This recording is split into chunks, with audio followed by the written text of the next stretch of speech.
I agree with you. I agree. I think James Harden is an elite scorer, right? You talking about a guy who just settles for jump shots. And when I think of elite scoring, I think of counter moves, being layers, simplicity sometimes. Like KD. KD right now is still very elite at scoring, bro. Exactly. And look, if you watch the Kobe, like that team at Kobe, all of like 80% of Mac's work came from 15 to 14 feet out, right? Like jump shots, off screen, pin down, jumper, rip through to the double pull-up jumper.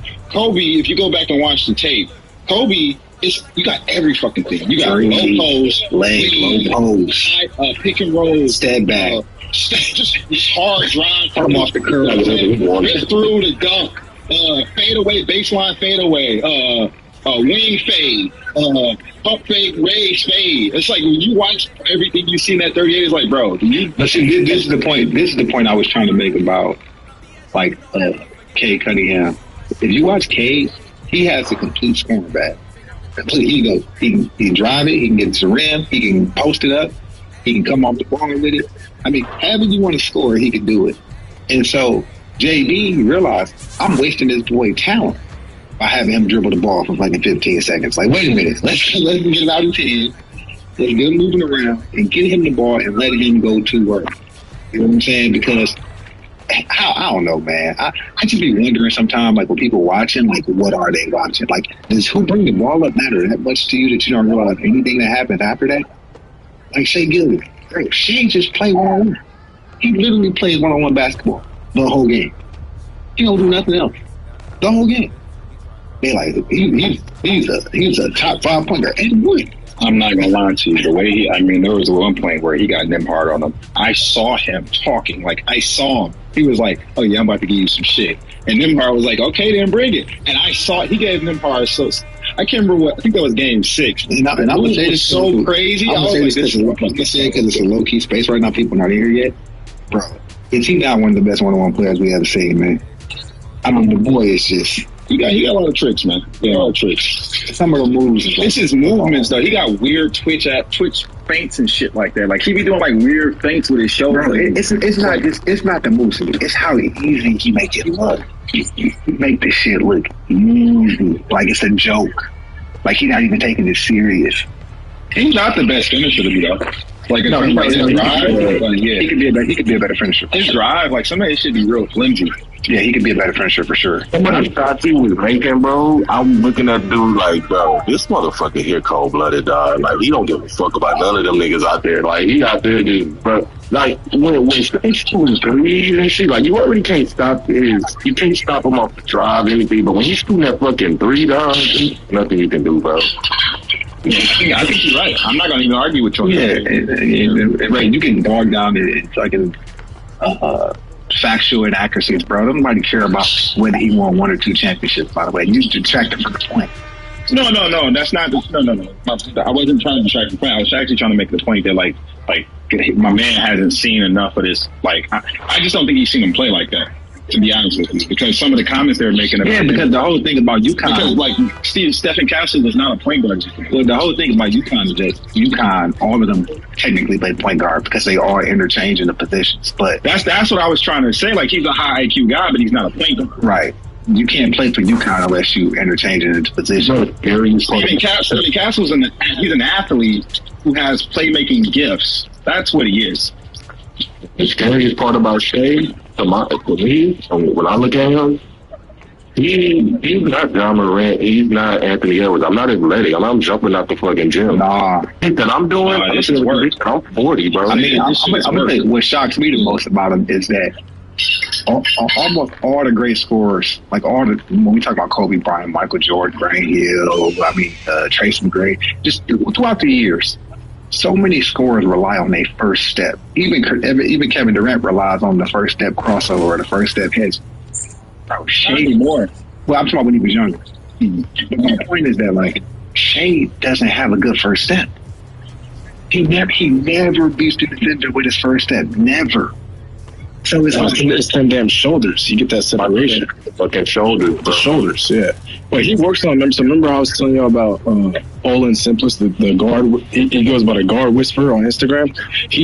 There was a thing on Twitter that came out like a week ago showing Shea working on that with him and how he just gets that separation. But the way he does it is so fluid. Yeah, it's just amazing to see somebody who is super fluid. He's not relying. Yo, want to hear something though? And like, I'm not a scout. I'm not an NBA scout. But you know, when I see him, I see that D Wade shit. Just don't fucking jump and go for the head fake, dumbass. He's smoother than D Wade though. No, but they always it's jump. hard though, T.Y. They always jump. Stop jumping. Yeah, because they don't give keys. D Wade will give you like 2 or 3 I'm gonna tell you why they get jump. You know why they're jumping? Because when you young and they teach you how to play defense, once you get better at it, you realize that you got to watch the guy's body, right? You don't want to watch. You watch the ball, you fuck. You watch his eyes or head, you fuck. You got to watch the body. It's like he's going so good at giving you like these little weird. He's low to sleep. He's going to lane. If he can't get to the body, he lean into you. Just stay in your position. Don't fucking jump. Don't jump. But see, Shea can win. It makes him different. So this is where he's different, and this is why he's special. And I was just talking about this a little earlier. He's able to get his shoulders, his upper body up, and what that does is it makes you think that he's going to shoot. So most people that dribble as good as him, they have to get really, really low with the ball, and it becomes very hard to raise up. But the thing about Shea is he can beat you with the dribble while still keeping his upper body in the shooting position. Right, look, y'all watch the games, right? Even Game 7, like it's times when he gonna turn the rock over 2 or 3 times and maybe 3 possessions and get you back in the game. So he ain't a natural point guard. It's like I'm not trying to give him the stats, but I'm gonna give him some flowers. It's like sometimes when like back in the day with the Bulls and shit, they come down and then let Mike do his thing. You know what I mean? So like it ain't got no. I mean, T.Y., you're not wrong. I mean, like Ron Harper won the natural point guard. Sometimes Scotty will run through Scotty, run through Mike, and he'll just get the ball at the fucking. I think you're 100% right. Nobody wants to say it because even though ESPN said it a couple years ago, like the only players that the boy compared to. The only players is Jordan and Kobe, but he don't have the gift. Like he don't look nothing like Jordan. That's the thing. So remember, we were on here 2 years ago, and y'all, I think it was Ray and Rich, one of y'all, maybe both of y'all, was making the Shea and Kobe comparison, and I it was irritating. Yeah, he's with Kobe. Because I'm like, because I'm like, bro, like this shit doesn't look as beautiful as Kobe's buckets. Like, I'm sorry, but like because he's not as athletic. That's the thing. Like Kobe and then that was when we was on the conversation about loud buckets. Like Kobe, yeah, he made the shit. His shit, honestly, might. I look at Shea now, like Shea's shit might be a little cleaner in certain areas because like Kobe's gonna hit. Well, he make it look easier. That's the thing because Kobe's gonna hit tougher shots, right? Kobe's gonna hit tougher shots for sure, but he's also gonna force himself to hit tougher shots. But you gotta understand. Well, to Whoop's point, I think the reason it looks cleaner is because I think the kid's arms are longer. Right. So he's able to get the shots off. He doesn't have to work as hard to get the shot over the defender. So sometimes it's like he's dropping the ball. Hey, Ray, this is what it is. Kobe's so aggressive with the body language. It looks so aggressive. Right, everywhere. This is where I want to go. That's exactly what it is. Exactly. You got to understand that the whole thing with Kobe, because he wasn't as athletic as Jordan, his whole thing was like, I'm not just going to score 30, I'm going to demoralize you too. So it's not just a points game. It's also a mental game. Kobe's whole mentality was to embarrass you, to take you out the game mentally. That's the difference between him and like Shea. Shea just hooping. He's just like, bro, I'm just better than you. Like, and so here's the thing with Shea. His wingspan, I just looked it up. His wingspan is 6'11". Well, that explains why he always able to get that ball up somehow. Yeah, listen, I literally just told you. Everybody talking about bench playing kids. They are whatever. I don't care about that. Listen, I just told you. They're going to be dominant once because they got the other kid, the Williams kid. He's like Pippen. Once that Chet gets some fucking confidence and say it's going to be over. Because once he gets his confidence down, it's going to be over. They really going to be together. If he puts it together, they're a dynasty. Yeah, they might win 2 or 3. Because that kid, I'm going to be real with you. I can't remember a wing that pounds the rock that well with his left hand. Williams. You don't see shit like that. Like, that kid is very strong. Yeah, he pretty much unstoppable going left. Like his left hand. Hey, Ray, no bullshit. If nobody get his head right, and they tell you, listen, You can be motherfucking Scottie Pippen. You ain't got to have your own team and all that shit. But he stayed that course. And he accept that role and step the fuck up and really get confident. Then that's where you get beat. I'm not getting that kid here if you got your own team. Somebody, all that Jaylen Brown shit. Somebody compared him to Scottie a couple weeks ago and they got mad. But if you watch him play, he could be like Scottie. He could, not defensively. That team's gonna win multiple championships, bro. They gonna win another one. Like when you look at the window of the league, like a lot of teams, you still have a lot of young guys that have to develop in a lot of these other situations. And when you look at OKC right now, the timeline, they should. Hey, Will, listen, Will. They get a lot of hard baskets, right? Once they get into the check and check you 20 a game, it's gonna be over. Well, for me, it's gonna be over. For me, the issue is this kid Alexander.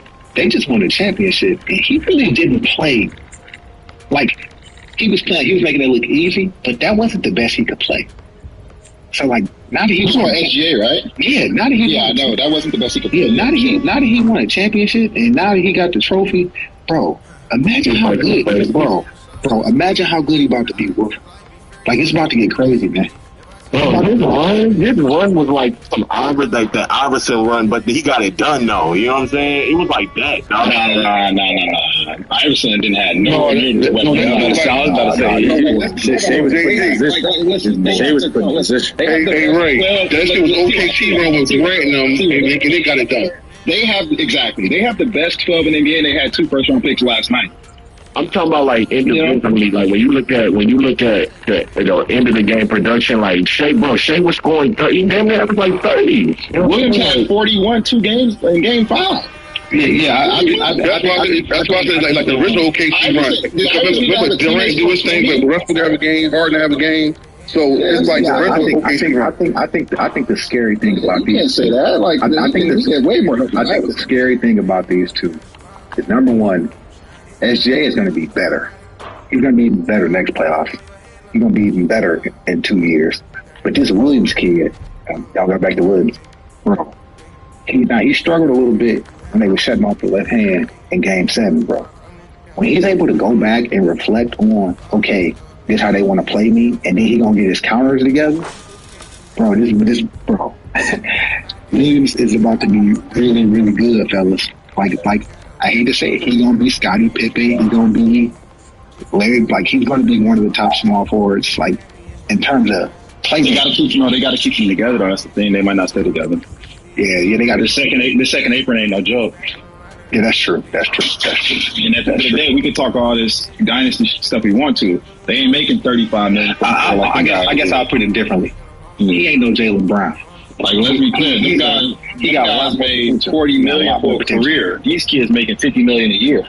It's a different thing. No, you're right. It's a different thing. That's a lot of money. Yeah, I'm just saying that he's not some one-dimensional basketball player. No, he's not. He's a very talented kid. But the reason that I think they might get one more, maybe 2, maybe. But they're not going to get too many more because the NBA, the way it's built, it's not going to allow for that. The money won't allow it. Well, I wasn't saying more than 2 now. I think they might get 2 champions. I didn't say nothing about 6 champions and stuff like that.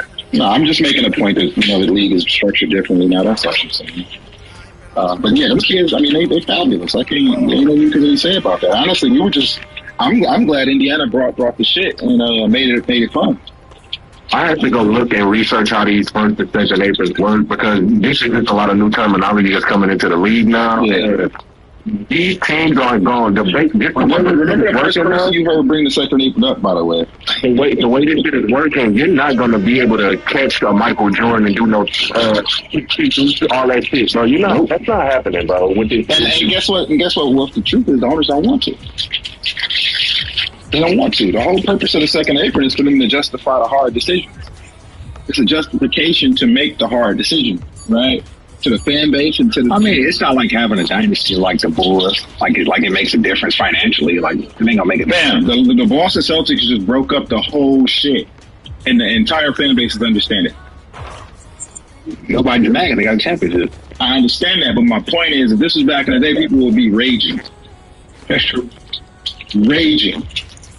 Like, what do you mean you're breaking it up? All these fans are like, oh, it makes sense. Tatum's down and. We're gonna get something for Brown. Like they're open to idea. I'm annoyed. The space was that space was hot, man. And with Boston, they trust their front office and they know what situation they got with Tatum. But Boston, if I'm a Boston Celtics fan, I trust my front office based on the decisions they've been making. Now, Absolutely.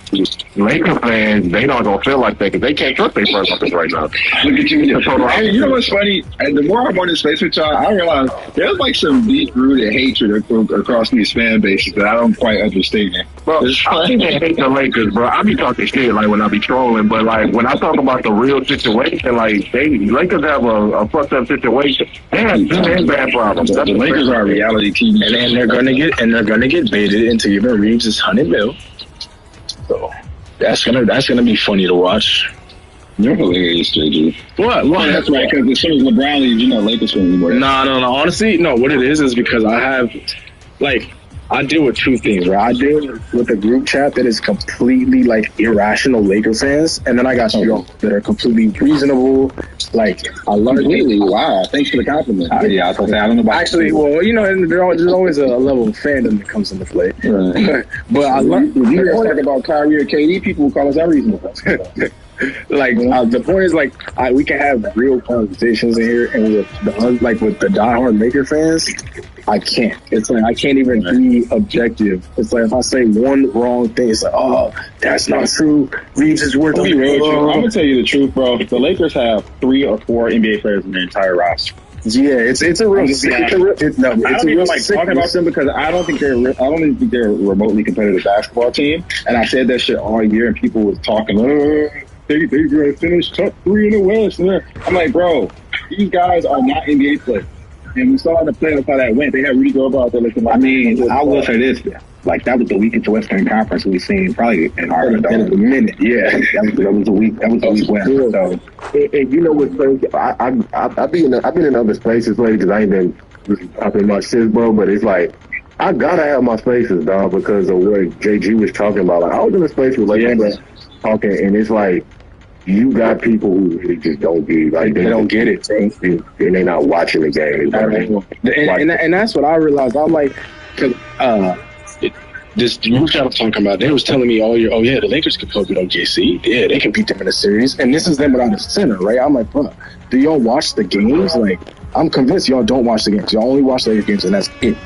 And they would just come up with all these reasons as to why the Lakers could do I mean, to be fair, I will say this.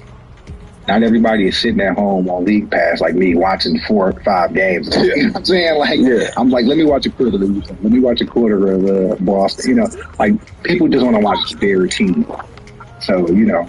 Bro, that's the thing. This is such a casual sport. I almost cleared. I was like, bro, I don't think people understand how much of a homaniac I really am. You got basketball fans, bro, but then you got like maniacs, bro. Like, y'all, we like hooping. We like that's the thing. Bro, I'll go analyze a kid in the gym right now. I mean, think about it like this, Will. Like, you don't even gotta be a good player. I'm just gonna tell what you eat. Think about this, Will. Like we were just talking about K with the Texas guys, right? Now the whole space is from Texas. He been playing point guard all his life. You know how much analyzing I had to do, how much film I had to watch this stuff and say, they really should stop running that high pick and roll. I don't think he's very good at that. Bro, when I brought that to the space, everybody went on for me.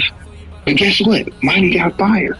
45 wins, baby. JB comes in. Bro, I have come up with a term. So I ain't come up with. I thought a term. I'm about to start calling niggas box score watchers, bro, because I could just tell when it's a box score thing, bro. Like, I can tell. Because when it's certain players, like, I was in a we talking about LeBron, and I was telling people, like, bro, LeBron, he's the worst case. Bro, niggas don't want LeBron is the worst case. I mean, it's crazy. Bron, but listen, here's the thing. I want to say this because I know I've been giving Bron a hard time for like a year. I just don't like to see people cheat. Let me say something about this. Let me say something about this, Richard. LeBron James is my favorite player of all time. I just want to say that next to Ray Allen. LeBron James is my favorite. The things that I say, I'm being honest about what the hell is going on. You know what I'm saying? There is nobody who influenced my love for this game, my understanding of this game. LeBron is the reason I got on the AAU team. LeBron is the reason I started watching film. LeBron is the reason that I became obsessed with traveling and like getting around the country. Like, he changed the way I thought about basketball. You know what I'm saying? Like, but I'm just like, but when we say what we say about this guy, I'm just giving you the truth about what the hell is happening. When I say he's not a top 10 player anymore, I'm not hating. I'm telling you the truth. No, what you see now is he's just very badly insecure. This dude is just very badly insecure. He can't let it go. He can't. I'm not hating on fam. I'm just telling you the shit. No, they tried to low-key cook me in his face last night because I said basically I was like, LeBron is closer to the finish line than the Kevin Durant is right now, bro. Like, I mean, he should be though. He should be. He should be, but both of them. Why did they try to cook you for that? But to be honest, both of them aren't severe difference makers to me. Like, you can't. I'm sorry, KD's at the stage where he has to prove it. Guess what? It's a young man's game. That's what I'm saying. Like, that's come on. Like, that's the thing. See, look, I'm gonna tell you some real shit, bro. This is the cat. Like, well, you played college ball. You play real cats. You know what I'm saying? Ginger, you played in the real public. You played some real cats. You know, when they was real cats. Like Stanley John. Like, you played real guys. What people don't understand is, like, it ain't that shit you do in the 3 quarters or the 4 quarters in the regular season when people not really going hard. That a lot of cats can get you 20. A lot of cats can score 17 in a public school league or AAU or summer league. But when shit get real and cats is trying to win, that's when you start to see, like, oh shit, I need an extra 3 minutes of energy, or we at the big time, or we at Nike Jamboree, or we over here. We kill every fucking tournament we walk in for the whole summer. When we walk in with them real guys and that clock get on and people care, oh my God. It's like, no, bro, that's when you start to see the difference. You know what I'm saying? And why am I saying that? I just want to clarify why I'm saying that. Because what people don't understand is when the playoffs come, them extra 3 and 4 minutes of exhaustion and tiredness, and that's where the youth kick in. This is why Indiana went on that run. That's why KD is not there with it. Yes, he is. I'll tell you why. KD, listen, KD cannot be, if y'all are going to win a chip, or if y'all going to be close, KD cannot be the best player, bro. He can't be. I don't think he's gonna be the best one on the team. He can't be, but it don't have to be oh, he has to be the best. Like, this is the thing, bro. It's about matchups at the end of the day. I'm gonna say this because my brother not here. Best one on that team, last name is Thompson. And when that young man understands that and they embrace that and they really develop this kid and put the pressure on him to develop this kid, that team is gonna take a lead. That kid is remarkable. They gotta nurture that. They gotta really develop that talent. That kid has something. Even his brother, and I was killing his brother, but I believe in his brother's ability now because them kids got something. They ain't the most skilled guys. They're not the sharpest guys right now, but they got something that makes a difference. You know what I'm saying? You gotta nurture that shit. That's the best one on that team. I like him, man, and you know what? I think his impact on the game, and this is the thing, we talking about just impact on the game, bro. I went back and did first of all, I watched a few Phoenix games this year, and I did my homework on Phoenix, bro. Like, Phoenix was a trash-ass team. Kevin Durant was their best player offensively and defensively. And when you watch the game, bro, they went 3-17 without KD, bro. They had a positive record when he was on the floor. Like, when KD, they didn't have a chance if he wasn't playing, bro. Like, the game that they did lose with KD, they were close games. Look, let's be real. Okay, I give them shit, but let's tell the truth, right? Like, they were fucked the second they got Bradley Beal. And the reason they were fucked is because he can't play anymore. And we told people he couldn't play anymore, and they didn't want to listen to us. He can't play. He can't elevate. I mean, he's out there, but he can't really jump anymore. His body is not responding the same to certain movements. His jumper is basically lifeless because he can't elevate because of his back injuries. He's just out there. You know what I'm saying? And they took up too much of the cap space, and they don't have a team. I saw them try to win a playoff series playing Alex Lynn extended minutes, man. Like, it was rough, So listen, we give him a lot of shit, and he deserves it in certain respects. But the truth is, you can't win an NBA game with 2 players. And people try to tell me. And I'm not knocking you up because I know you like him, and I like him too because I love what he's done with his basketball career. I love what the guy has done. Honestly, if I had a chance in hell at being a player, I would have been a player like him. And this is Tyus Jones. But the truth is, he's not very good. He's not going to make a difference on any basketball team. He's a guy. He's an Alec Burke. He brings the ball on the court. He brings the ball up the court. He's serviceable. He keeps it reasonable. He's not going to make a difference on the floor. You know what I'm saying? He's just a sound basketball player. And here's what for a backup because right. They thought he was going to come there and be a table setter, and that's just not what it is. And it's unfortunate for him because he turned down some money. It's like the McConnell thing. Like, and I wasn't hating on TJ because I'm very proud of TJ. If I had a chance in hell of being a player, those are the type of guys. I would have been one of them type of guys. But you can't, like, when you play them guys extended minutes with, and you know this just like I know this because I wasn't very good playing with elite players. When you out there, you hit a couple shots, they're not really paying attention to you. Cat's not really, like, they kind of like, okay, he all right, he cool, but he not off a little bit. They don't really give a damn about what you're doing. But when people start making it a thing, and the when you in the game 8-9 minutes at a time, and they start looking like, wait, what do you think he doing? Wait a minute. Oh, and that's the whole thing with the McConnell thing. He got 16 in the court. He got 7 turnovers too. Right. Like the entire league, like OKC got like in Game 7 was created like this go both ways. He got 4 turnovers within like 8 minutes. They created a 10-point lead. They never closed the gap the rest of the game. Guys like that, you gotta. That's why Halliburton was so important because Halliburton is the total opposite of. Like they do some of the same things as far as like tempo, as far as pushing. They put the tempo in different ways. Right. But Halliburton is more stabilized. He's gonna make. He's a better decision maker. He's gonna stop it and read the defense. Because when guys like you that's 6'7" who can guard in the perimeter, when you get pissed off and you realize that I'm getting off at the guard spot. Halliburton knows how to play that double off the screen. He knows how to beat it. He knows how to be composed in that moment. He got McConnell get ripped at half court twice in Game 7.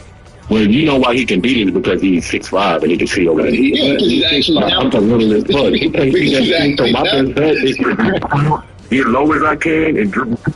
But see, I don't think it's a matter of just being tall because, and I'm not trying to be funny. We got us a 6'6" point guard, quote unquote point guard in Detroit, and he solid ass 5-6 turnovers every game. You know what I'm saying? So I don't think it's just a matter of. I think it's a matter of also. Your 6'6" guard is a guy that likes to score. Halliburton ain't look at the score. That's true. The mentality. The Kane had a mentality where it's like, oh, let me just make this, and then he pass first right here in this moment. You know what I'm saying? I can get the bucket later. You know, that's where the game start to really. That's where Kane needs to be at with it for real. Where it's like you kind of. Walking, get my ass, bitch ass nigga. Next level for him. Well, always you gonna learn it wasting too much time on the ball. Always say people say, well, some players got great court vision. If you're looking, eventually things start to move different for you. Like it starts to slow down, or you just start to see. I don't know how to explain it to you. Because I know you play. I don't know how to explain it to you. It's a window, bro. I keep talking. Yeah, like you just start to see just different patterns and like lanes when you out there. And you know, obviously, I played point guard all my life. It's so hard to explain to other players what you're seeing if they can't see it. Like when Anthony Edwards was talking about Dominic DiVincenzo, and people said, well, what do you mean DiVincenzo? Like, but DiVincenzo is not an elite player.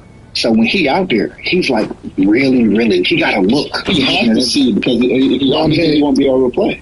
Yeah. And a player who has never had to open their eyes, they just don't even see. They don't see the waves. They don't see the patterns. They don't see the opportunities. Because it's like, I don't have to think about it. You know, like when you have the ball controls everything. The ball controls everything that happens on the floor. So if you're the person that has the ball, a person like Halliburton, he understands the movement, and I'm the orchestrator, so I'm orchestrating not just the offense but the defense as well. So like when I'm watching this shit, like the help defense is all about taking advantage. If I'm a point guard, it's all about taking advantage of these windows that I have, these spaces and windows I have to make a play. So if I'm dribbling to my right and that outside defender in that right corner is even a little bit inclined, I'm guiding that motherfucker right there, skip past, because it's that window, because he's not going to be able to recover from the box. Let me ask you this. We didn't talk about this. Do we think his adrenaline caused his injury? I do. Because he looked so lucid out there. What did I keep? He was in the zone. What did I keep saying before he got injured? I said he needs to be playing too aggressive. You did say I said it 3 times because I could see, like, bro, his eyes were big. You know, he talking shit. He hunting shots, and I'm like, why are you doing this? You know, you got to take your time. And he was out to kill. He wanted to go get that because I ain't gonna lie, when he hit the second one, and then I saw him drive, I think he missed the drive. I think he missed the putter on the drive. I was like, oh, he getting out. It's crazy. He hit that third one. I said, oh, he's in the zone right. And I'm gonna keep it 100 with you. And Raymond noticed about me, I love a real point guard. I love a motherfucking point guard. Everybody else is sad. Oh, he hurt. I'm at the crib grinning. I'm like, he went out like a dog. He went out like a fucking bro. He came out there to kill those boys. He had them shook. I'm like, that dude, bro.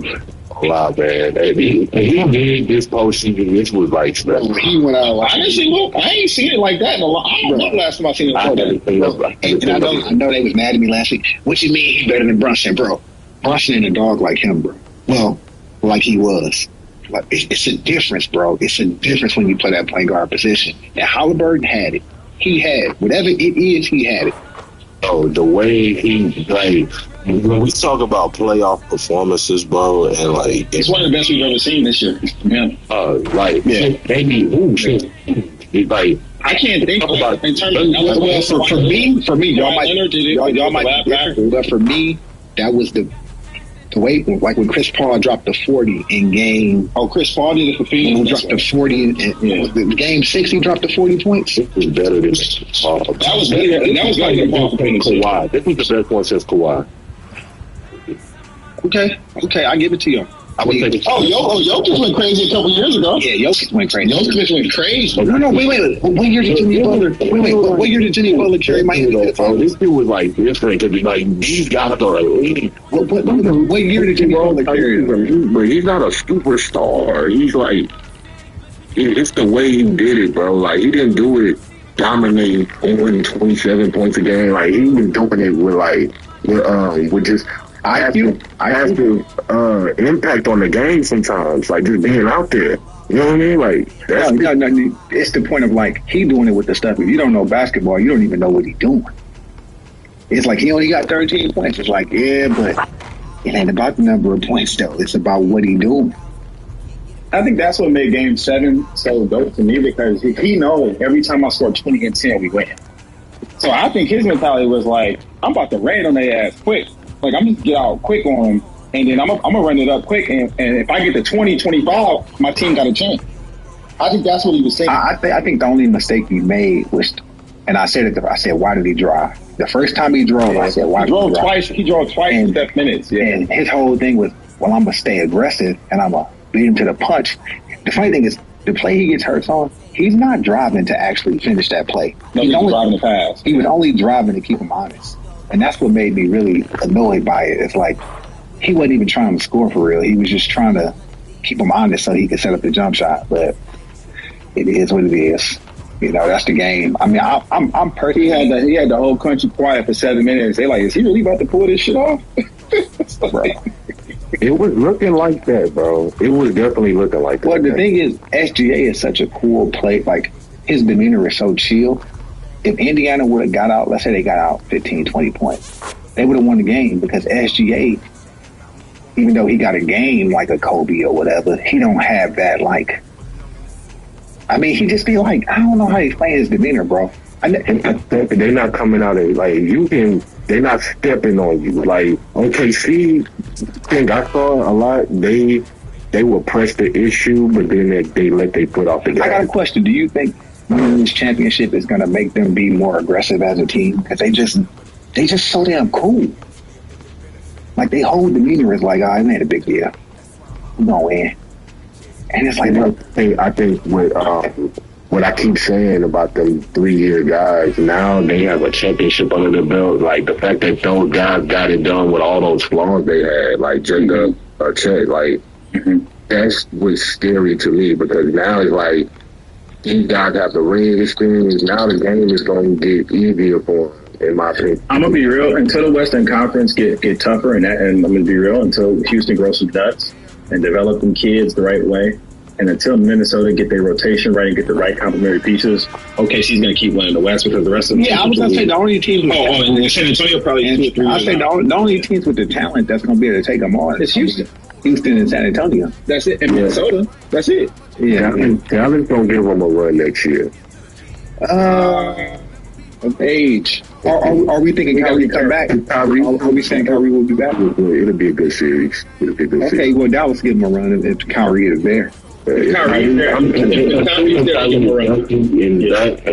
give him a good run. Okay, look, assuming Kyrie's there, I agree with you. If Kyrie is not there, that's not going to happen. Kyrie is there, them boys don't want to see Anthony Davis. Yeah. Okay, so let's talk about it. You're correct. If Kyrie Irving is present and he's healthy, Anthony Davis gives them hits. Because I tell you what, I can see why they couldn't beat the Lakers with Davis. Because they like to live in the middle. They want all their shots easy. Yeah. They want, and there is no easy shots when Anthony Davis on the court. There are no easy shots. Y'all put Alex Caruso, Anthony Davis, you fucking want to, bro. You gonna get dunked on, bro. Well, it's not just that. It's Jay like to work. It's that J-Dub won't be able to go left. And J-Dub loves to go left and throw that floater or that step. Anthony Davis taking that. He's clearing that. He's clearing that for sure. And then you fix that Hardenstein and Chet problem for real.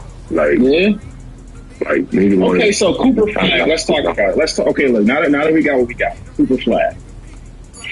I mean, he really don't have to do much. I know. What do we think? Will? I'm gonna keep it 100, but when I think about Cook, they're gonna try to push this 3-and-D shit, bro. He'll get cooked. It's gonna take a little while. Did I tell you, Wolf, that he's the first white player drafted number 1 since 1977. You know what I think is going to happen for? I think he's going to all this. That is an amazing accomplishment. I'm on this shit, and if I'm Dallas, I don't want to try to force this 3-and-D agenda on him, like this defensive shit. Because he's going to get fucking cooked, bro. I already know it. Yeah, the whole idea of him being this a remarkable defender, I think is I think he needs to focus on being a hitting that jump shot. Hit the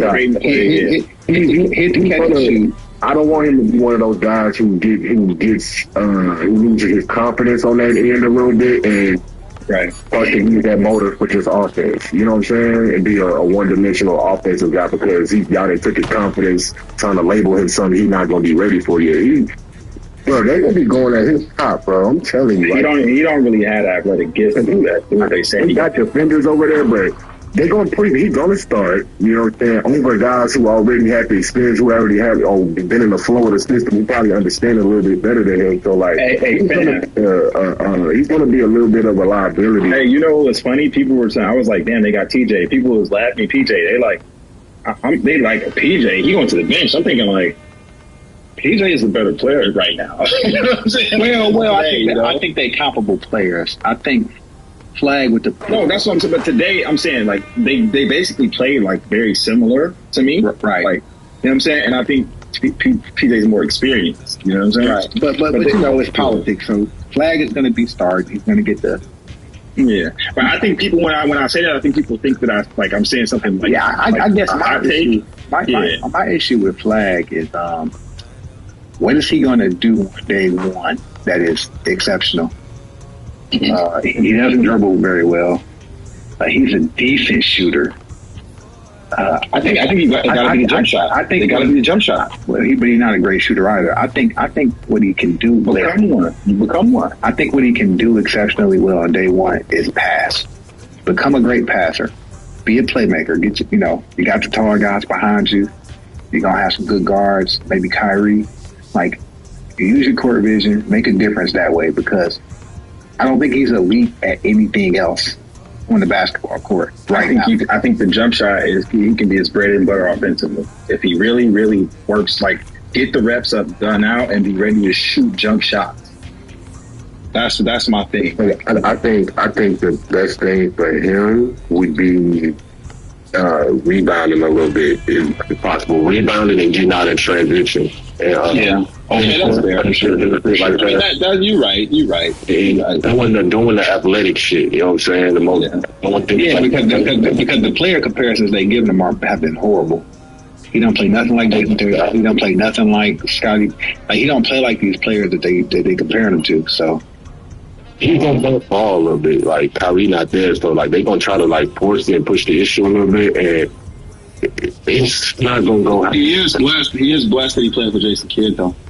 Well, yeah, Jay Kidd will figure out what to do with. Hey, he's going average probably like 14 points a game. You know what I'm saying? Like, one thing I don't like is the top 2 draft picks are both going to teams where you're gonna have guys like let's be honest, we talk about Harper, right?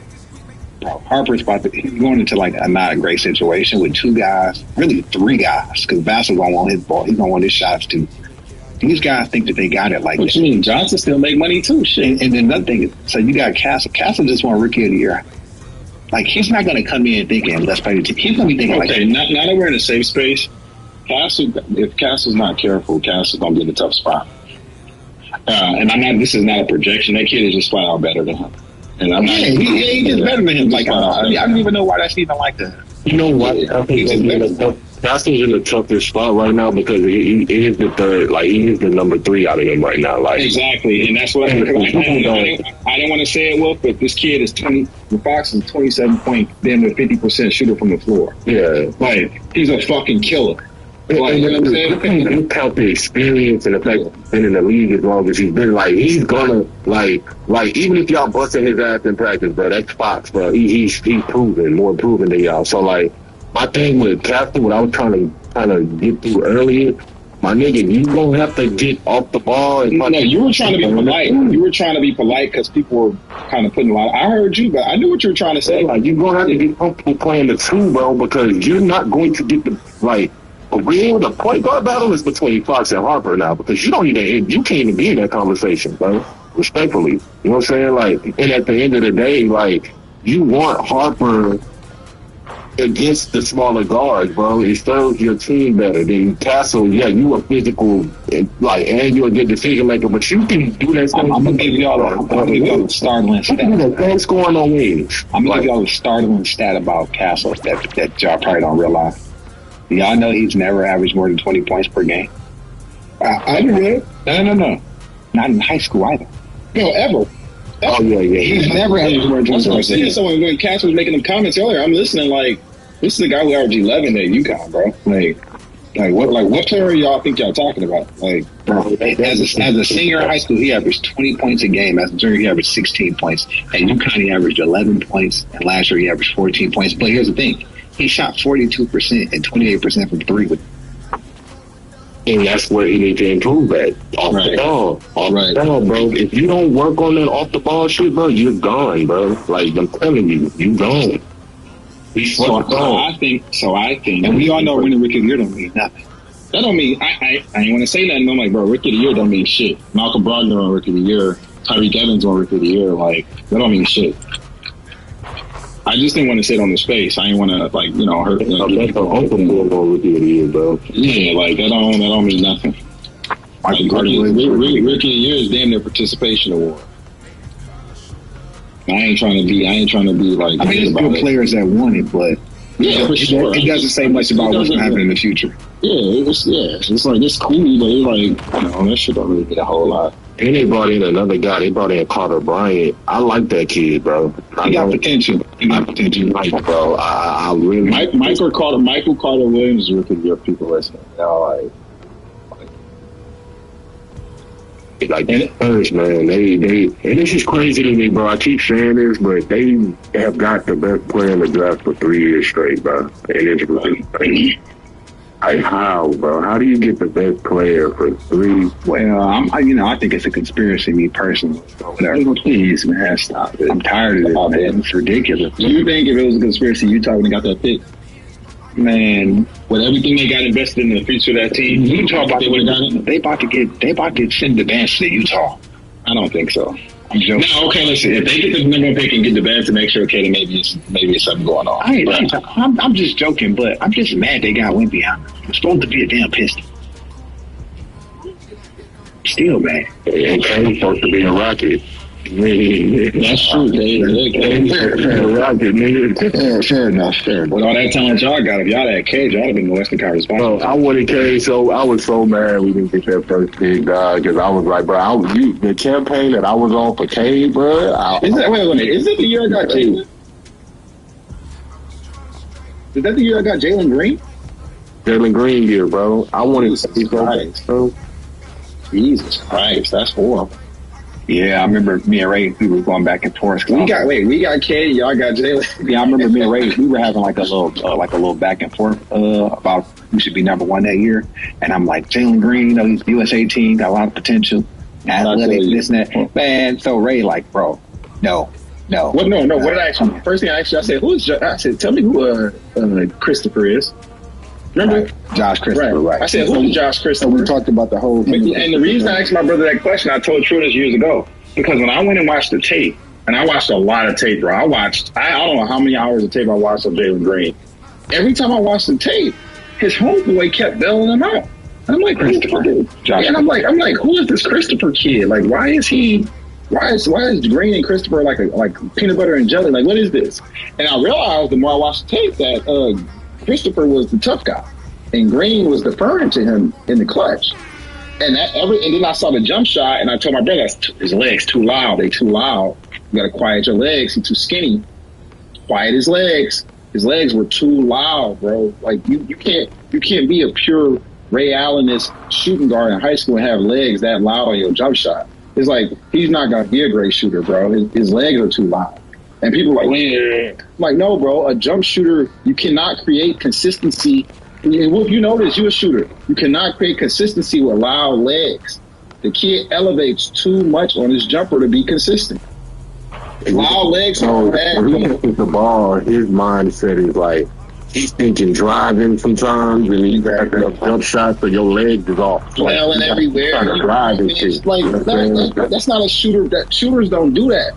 When you watch a shooter shoot, it look like butter.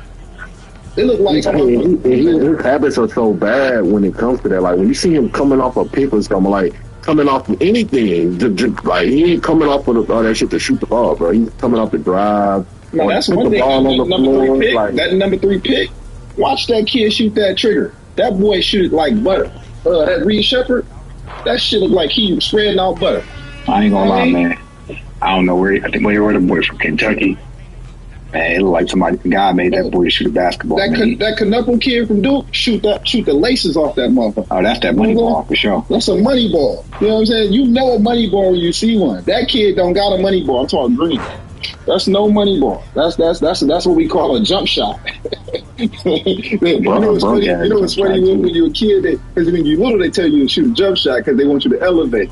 When you get like your height, you gotta quiet them legs. You 6'7", fam. You don't need to be jumping that high. Shoot that motherfucking basketball. Stop jumping. I ain't never elevated on my jump shot. Right. That's a short person thing. Yeah, that's a little bit. That's why I told them Rob Dillingham would never be a talented shooter of the basketball because he'd be clicking his heel. They're like, what do you mean? I'm like, bro, he's clicking his feet when he shoots. You can't do that. It's too hard to create control. Like you're not going to be consistent clicking your damn legs and kicking your legs when you're shooting. That is a very hard thing to do.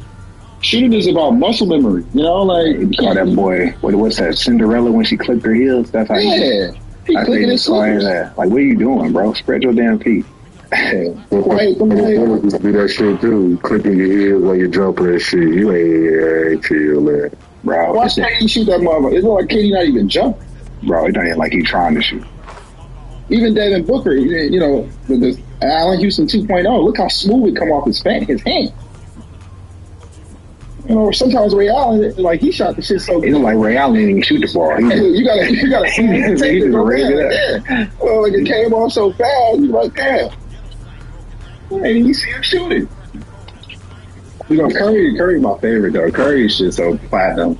I think Curry got some type of like deal with the devil where like the ball goes to the back. He got the greatest rotation ever. He got the greatest rotation. I've never seen something that fucking pretty in my life. Like, and well, you love jumpers too.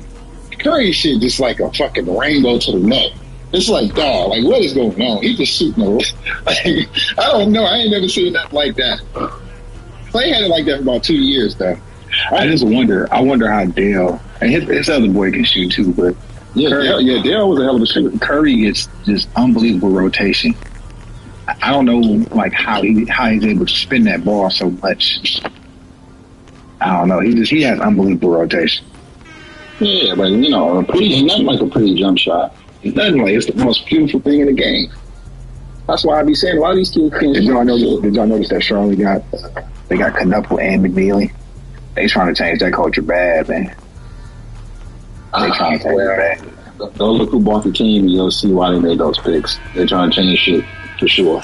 Hey, it's a little rough around here. We got to clean this locker room. They have them boys down there in the trenches. They said, look, we can't have Khan on the team by ourselves. We got to get him a running buddy.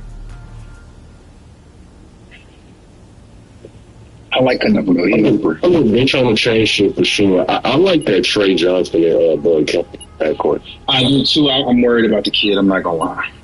Who's coaching him? Who's coaching him? You worried about Trey Johnson? Yeah, because he might Washington. Yeah, I'm not gonna lie. I think it might be Texas 2.0 over there. Yeah, I'm a little concerned that he might just go out there and just go crazy. Like, that's probably a good bet for rookie of the year because he gonna be shooting the minute if I keep feeling. Yeah, I kind of think Trey Johnson sleeper for a good year. He might take 16 shots. Who's gonna stop him from shooting in Washington? Who's gonna tell him to stop? Look, Alex Sarna's so timid offensively. He gonna be happy as hell to be there. I like the fact that you know what I'm saying, you put him in a situation like that because I mean, shit, why not? Ace Bailey's like, look, I want to play for Washington because he already know that ain't nobody about to. Bro, give me the ball. It's up. I'm not gonna lie. That kid don't. You know, it's funny. He doesn't understand how blessed he was. He don't understand that God did the biggest favor because the whole country is not going to watch him fuck up the way he's about to fuck up. So he's going to get the grace to develop. Because had he went to a bigger city like a Philly or an East Coast team, that when people saw him, they would be like, "What?" No, y'all know Danny Ainge and Cole. They gonna give him time to develop. Yeah, time. He got blessed and he does not know it. Actually, him going to Utah might be what saved his career. Because if he would have went to Philly, Wolf would have been game 2 of the year. I told you, yes. I already know. Oh shit! Prime time at 7:45 in November. He be like, I told you. It's the reason I named my space Club Talk today, bro. Because like since I ain't really had my spaces popping, I've been like frequenting other people's spaces and stuff, and hearing other people talking about basketball sometimes is you know, for me, I think the difference is I look at basketball like a coach or a scout look at basketball. I don't look at basketball like a player, although I did play. And so I think sometimes it becomes like that's what we go on in the spaces. Sometimes it's like we talking to people like maybe they were better players than me. Now I played with great players, but I was never a great player myself. And so I'm always looking at the game of like from a strategy standpoint. And I think a lot of times people, they're not looking at the strategy of what's being done. They just like, either they played and they were good and they're like, well, he's trying to get, he doing this. Or it's like they don't know what the fuck they're looking at. You know what I'm saying?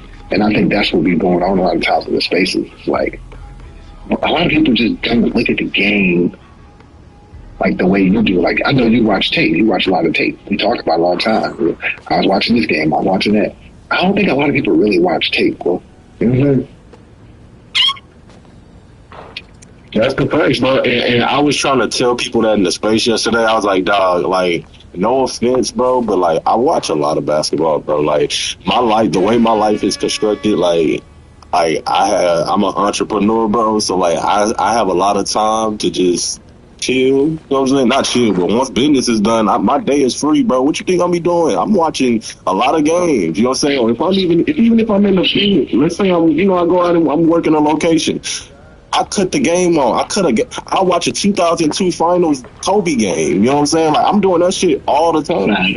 Facts. When I come into the chat and I'm just saying random shit, bro, it's because I'm just watching shit, bro. Like I'm constantly just watching basketball. So like, sometimes I like coming here because I get to check my thoughts too a little bit. Like sometimes I be going a little too hard, or I be premature, right? Like I was premature on OKC. I was talking crazy. Remember last year I was talking crazy.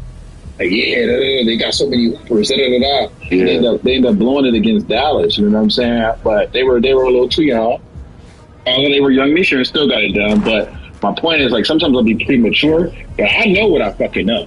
Like, when I said that Jared McCain was the best guard in that class a couple years ago, people was like, the guy that was wearing nail polish was like, yeah, bro, that kid really good. Cass was like, DJ. I'm like, DJ not good. I mean, but this is the point I was making. Bro, when I came to that space last year and I said, Cade Cunningham is not a good point guard in that offense. Bro, everybody was so mad at me. Like, what do you mean not a point guard? What are you talking about? I'm like, bro, I'm telling y'all, he's really, really bad at running that high pick and roll. Like, they got to get him out of that. And thank God for JB Bickerstaff because, man, did he prove me right. I was so happy when they changed the offense, man. And, I mean, it's funny because Nake, one of the best players in the NBA, but, you know, I think he can be league MVP within 48 months. We shall see. I mean, sorry, 24 months. 24 months.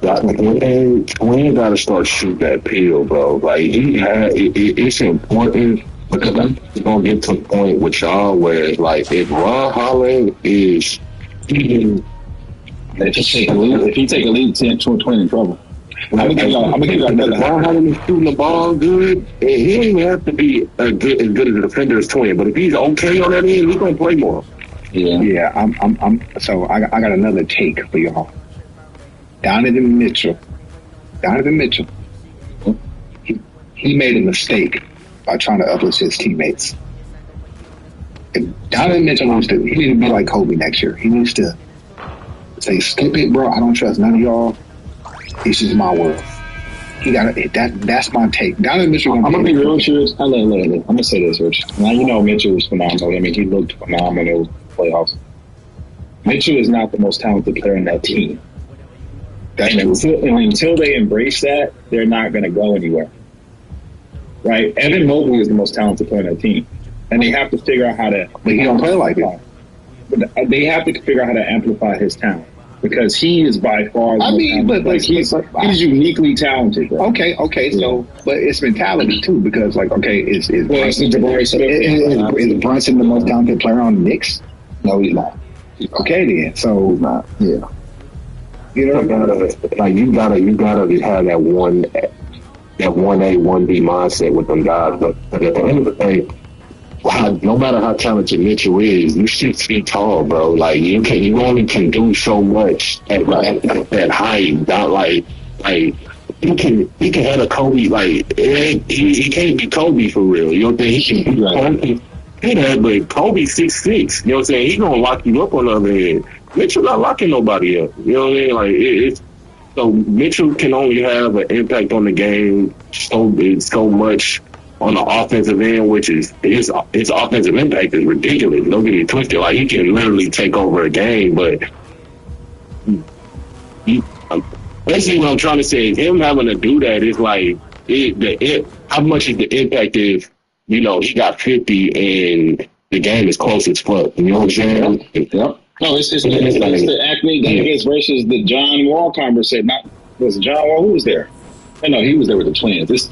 My point is, a guy like Anthony Davis is going to impact the game in so many more ways than a guy like a John Wall could or a Kyrie Irving could. And why should you have to score 50 when you got Evan Mobley, Darius Garland, and Jared Allen next to you, bro? Exactly. And then DeAndre Hunt. You shouldn't have to score 50, bro. Right. No reason to have to honestly, that team is so talented in terms of their 12-man roster. To your point, nobody should even have to score 20. They got buckets every fucking day. Like all they gotta do is just move the basketball and find an open man. Like they have hoopers. I think they got my point is he tried that. And then when it came time to hoop, they wasn't there. That's true because Garland wasn't there. You're right. You know what? Mobley wasn't there either. Because Mobley missed game 1 or 2. So my point is, so what you gonna insanity is to do the same thing over and expect different results. Oh, what you saying? They not real, so don't Bro, I'm saying don't trust them guys, bro. Go off, bro. I feel you know. I feel you. That's the mindset that he should have. If niggas is on bullshit, bro. Skip. Hey, what's up, just a guy, man? Hey, he was in there fighting with me in that space last night with the KD LeBron shit. Yeah, who is this? He was in the space with me last night. Oh, he was fighting with you or against you? He was fighting with the. What was it? I had his back. Okay, so you know who topic. What was the topic? Basically, I was telling them, like, I was like, bro, right, as of right now, today, like, I think KD is better than LeBron right now, today. Like, yeah, he is today. Like, it's not, like, I don't think it's, like, asinine to say that. I'm not, like, I know he's like, today he is better today. Today, as of June 26, 2025, he's a better player, yes, I agree. Yeah, it was just Laker face. You know what I mean? Yeah. That's the key. It was some Laker fans, and they are delusional. And the LeBron fans, and you know, it's you arguing with a wall when it comes to them. They can't see nothing. They think LeBron is like the same dude that he was 7-8 years ago. It's just not the case. You ain't sorry. Because I think Richard Ray said earlier, bro, people don't understand how much I love LeBron James, bro. Pause. Like, as a basketball player, like, I'm one of the biggest LeBron James fans. Like, when people used to hate on LeBron, I was never a LeBron hater. You know what I'm saying? That's why I tweeted yesterday. I was like, I know how it feels now to be like how LeBron haters feel. Because when you say anything about the dude now, like, it's ridiculous, bro. And like, I'm gonna keep it 100. Like, I'm like, and it ain't even your fans. It has nothing to do with anything. It's LeBron right now. Like, I don't like what LeBron is doing right now. No, I'm gonna say this. It's like, and that's my guy, man. And me and Ray, we always love LeBron. Watching him out there, and you know, the IQ is still there. You know, some of the ability is still there, but like, they're not playing defense. The energy, the intentional fouling, like, bro, it's rough to watch him play like that. It's rough, bro. Like, he's so talented that like he can fool people, but like, I just think it's like they forgot how good he really was, just because he's still. You might be right about that. Maybe they don't remember exactly how good he was. I was like, yo, like, and I'm more in the LeBron hater camp, and I'm like not even denying that, like. Actually, like 08 LeBron is underrated right now in terms of everybody, because 16 or 13 or 16 he wins that championship in 20. But LeBron, athletic LeBron, you've never seen nothing like that guy. He was balling. He got cast 66 games. He's the greatest athlete to ever play the game. He's the greatest athlete to ever play the game. Ever. Yeah. He's better than Anthony Edwards right now. All of these young kids right now, year two. This year two, bro. Oh, yeah. These niggas. The passing, the speed, the jumping ability. Oh, man. He's better than Shea. The nigga that won a championship, year two LeBron is better than Shea to me right now. Like, in my opinion. Yeah, facts. LeBron's 1-on-1. And I'm gonna be real with you. I thought he was the best player. He was probably by his third year. Okay. Listen. Quiet space. No, Kobe was better than that. He was like 20 years old. He was better. No, he was better than that. He better than Kobe's job. It was like shocking. 05, when they introduced those baby blue pillars, the first time they introduced those baby blue pillars, they was whooping them Kobe when they played them. Bro, he was whooping Kobe with second year, bro. That's why people, bro. Like, I was one of those little kids back in the day that used to say, no, LeBron's better than that nigga, bro. Like, I knew what I was seeing when I was a kid. Like, I was watching full four-quarter basketball games when I was like 10 and like 11, 12. So you were like us. You were like us. Remember, we used to watch things like, bro, LeBron is cooking this nigga, bro. And then beat him. Well, I think he was just so gifted, right? He was just so abnormally gifted. You know, when you look at it now, man, the gifts just aren't there anymore. His IQ, the only gift he still got is that IQ. He still LeBron is a mismatched guy. That's the thing, and I think that regarding his career, people don't see, and it's not a front to him, but like LeBron is best when he can exploit a mismatch. That's why his stuff has always worked for long periods of time. and in the 16 finals, he exploited a mismatch, right? Like that's his deal. When he's heads up, it's not necessarily that he's better than the best heads up. I think it's a coin toss at that. I just think that his ability is to exploit a mismatch, and in 16, Harrison Barnes was that mismatch. He couldn't hit an open shot, and they got hot, and Steph couldn't play defense. Not hating on the man, but I just think that like Jordan's game is more, I'm better than you, head-to-head face up. That's because Mike is different type of players, man. Different type. Mike wanted to destroy you. I mentally, physically, like literally want to destroy you. We also have to keep in mind. We also have to keep in mind, and that's not. And I'm not saying like he was more of a man than LeBron or something like that. I just think it's a different type of style. Well, I also think that we have to remember that. And I say this all the time. People get bad with. He was a kid. Like some of us actually saw Jordan play. Yeah, a lot of these young people only saw it like on tape. They don't know. They don't know. Like I was watching that shit. Like he can't be serious. Yeah, they don't realize. But like it was different watching Jordan. And they only think of like 98 Jordan when they talk about that Jordan. It's like no, 91 Jordan was like. I only saw the second repeat. Okay, yeah. 91 Jordan is a fucking alien, man. Like alien. Like I'm 41. I caught them early into that. I remember that guy that played against Gary Payton and them, and I remember that guy that played against Stockton and Malone. I saw that guy pretty close. He was balling, and that was like him with like 25% reduced athleticism. Like that was winning because like he was just make so many fucking shots, man. Like this is the part that I really be trying to get from. Like he made a lot of those shots. Yeah, like he would just keep fucking making the shots. It's not like cats would be like he's 6 for 22 in Game 7. It wasn't like that with Mike. Mike would be like 11 for even the Gary Payton team. And Raymond tell you, I was really rooting for Seattle. Sean Kemp was nice. I wanted Seattle to win real bad. What you mean the Rainman? My name is Raymond. I wanted the Rainman. Like that's real shit. But it was like even his bad game was a great game. Even his bad game was a great game. And again, it's not to hate on LeBron. Like you said, there's different styles, right? LeBron wins cerebral, right? His brain is how LeBron wins. I mean, yes, he's a talented player. But like Jordan and Kobe, they won with will. It was, I have more will than you. And that's how I went. Not saying which one is better than the other, but it's just different. I mean, but honestly, I think a lot of people don't realize the mental game that Kobe was always playing. Yeah. Like, it was always mental with Kobe. Everything was about mental fortitude, the moralization and willpower. Like that was his whole thing. You know why it's like that, bro?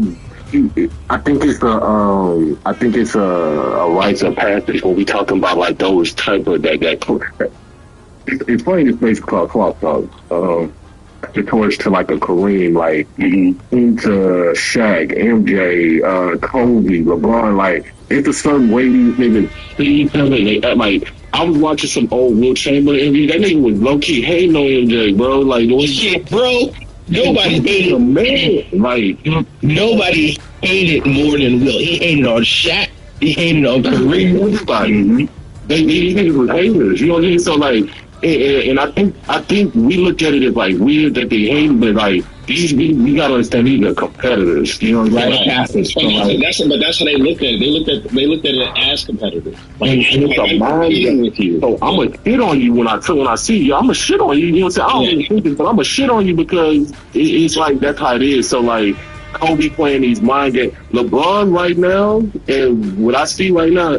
The mind game, he's under a whole different mind game off the court. He's chasing some shit that he can't catch, bro. Like, you know what I'm saying? At that point, his mind is right now. That's why you see all this goofy shit. It's cerebral. He's trying to use his brain to crack it. He's like, how do I crack this code? It's like, no, you don't crack that code. It's real. You got to go through I mean, the hard, but imagine this. We can't relate, right? Because, listen, I'm great at what I do. I've done wonderful for my life. But to be that close to like saying I'm the best to ever do what I do.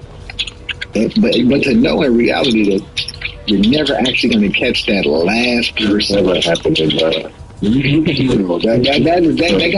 some shit that'll haunt you forever, right? Don't chase that. That's not your lane. It's like, yo, you're the cerebral guy.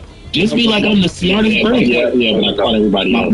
My point is, bro, you would think about it at night. You think about it when you're fucking saving your face in the morning. I mean, you're going to be thinking about it.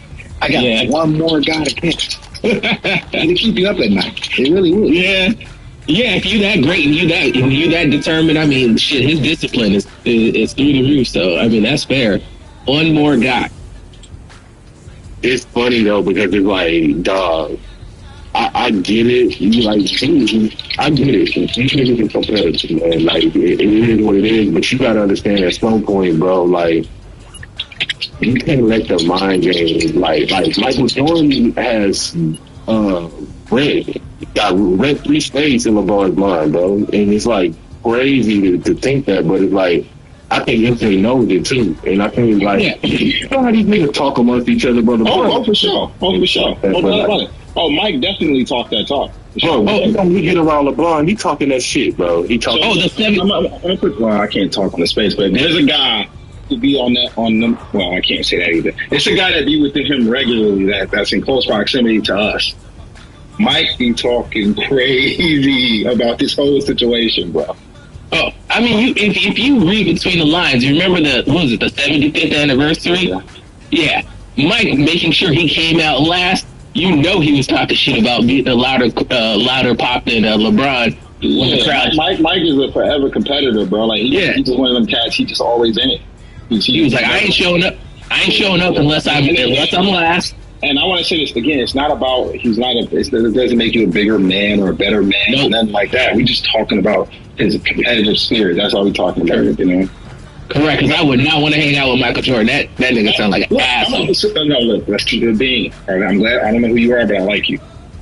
Me and Richard was just talking about this the other day. Like, it's certain cats, like, I admire their work, I admire their message. I never want to hang out, or I probably wouldn't even speak to these cats if I saw them in person. You know what I'm saying? Because, I'm not a fan of people in that way. Like, I don't want to be around you. I can respect what you do. Don't mean I gotta want to hang out with you. You know, I'll tell you, we were talking about Jay-Z, right? Because, like, we love Jay-Z's music because of the brute force of the message. Like, it's a very blunt and brutal reality to his music.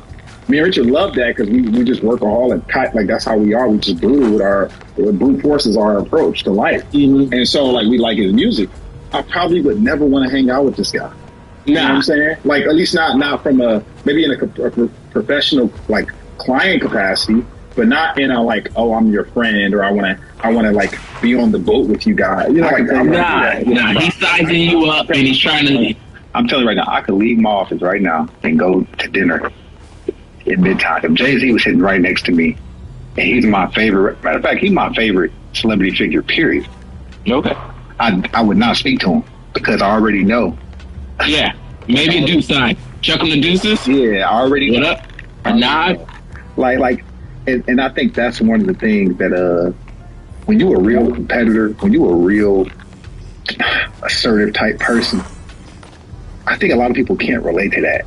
And Jordan, when you look at Jordan, you could just tell that, like, he views everybody as competition. He views everything as Kobe Bryant as well. You can just tell he views everything as a competition. You know what I'm saying? But people like that, they don't have real friends. No, they got hangers on. I don't know. It's just something. It's just certain personalities. You just know that it's tough, right? It's tough.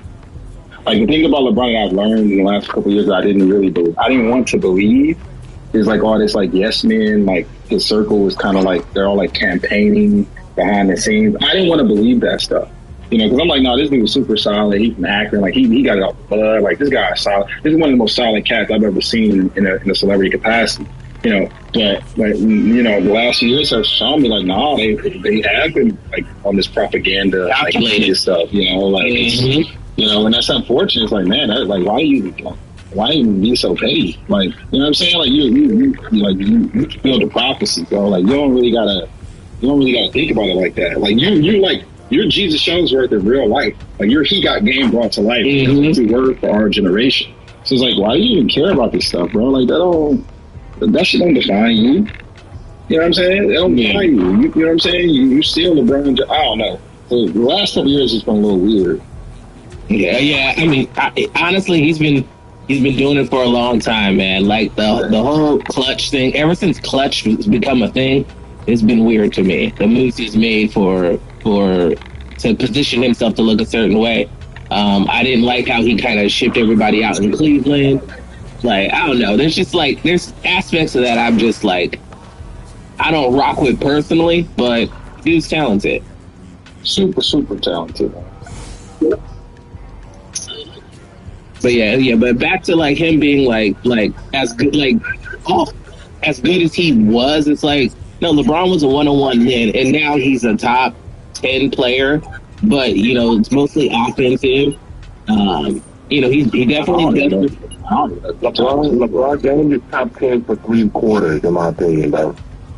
That's he's a top 10 player for 3 quarters. I like what you say that. And that's probably fair. I'm just having a hard time naming some guys that I'm like, yo, off the rip, are just like better than him. I think he's in the list. If I go down the list, I factor in overall season, the entire season, like guys that are gonna be there and nobody's gonna finish the season 100%, but LeBron has been finishing seasons at like 65, 70%, bro. Yeah, that's not enough. That's not gonna cut it. Yeah, like LeBron from 2018 is winning more than 1 game out of 9 in the playoffs against Jokic. No, 2018, LeBron would have took his Lakers team to the Western Conference Finals by himself. Yeah, it's just different. He would have took that Phoenix team Kevin Durant was just on to the fucking second round, probably the Western Conference Finals too, low key. Knowing the way the West moves this year, LeBron, that 2018, so he's not that guy and that was an old LeBron. You know what I'm saying? That wasn't even a young LeBron at that time. I mean, I'm gonna be real with you, man. I think you know what I mean. I think you definitely know. I view basketball differently than a lot of people. Like Magic Johnson to me is better than what people get credit. I don't care how it looked. I don't care he wasn't the most athletic girl. Yeah, like I'm with you. Like when it really matters, and like when it comes to controlling the game and making plays that make a difference, whether we win or lose. Like, bro, you can't tell me that he's not one of the top. He's got.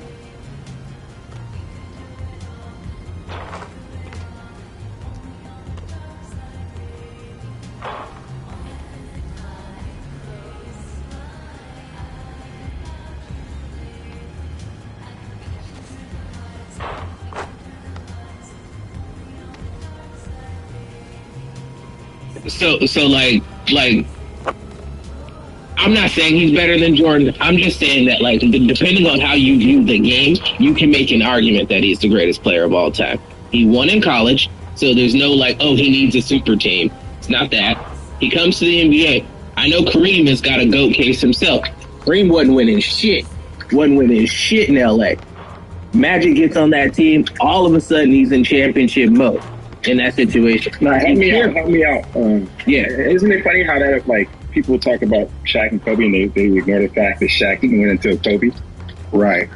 Yeah. Isn't that remarkable? Shaq was so special. Shaq, man, never works against Shaq. Isn't that weird how that works? Like, yeah, no, he needed a closer. And in the situation with Magic, right? Like, let's be honest, the fucking Celtics were stacked during that era. So for Magic to win 5 championships in an era where the Celtics are fucking stacked with like 5-6 Hall of Famers on there. I know his team was stacked too, but he got the better of like a true. Larry Bird was a bad motherfucker too. The Celtics was stacked, but like you gotta factor in like guys like Magic Johnson, Larry Bird, Isaiah Thomas, and so on and so forth. Other guys of the '80s. You got to give them guys so much credit for winning in those times. And that's the hardest era of basketball, bro. Yeah. That is the hardest era to win in basketball, like, period. You know what I'm saying? So, like, 84 to like 93 was the hardest era of basketball. Multiple championships during that decade, multiple rings during that decade, bro. You got to salute that, bro. Like, shit like that ain't happening right now, bro. Like, well, it happened in 2002 with Tim Duncan, Kobe. Yeah. Who else got multiple rings in 2000? Nobody besides them two, Kobe and Shaq. Kobe and Tim Duncan. Yeah. Some of them. So yeah, I mean, it's.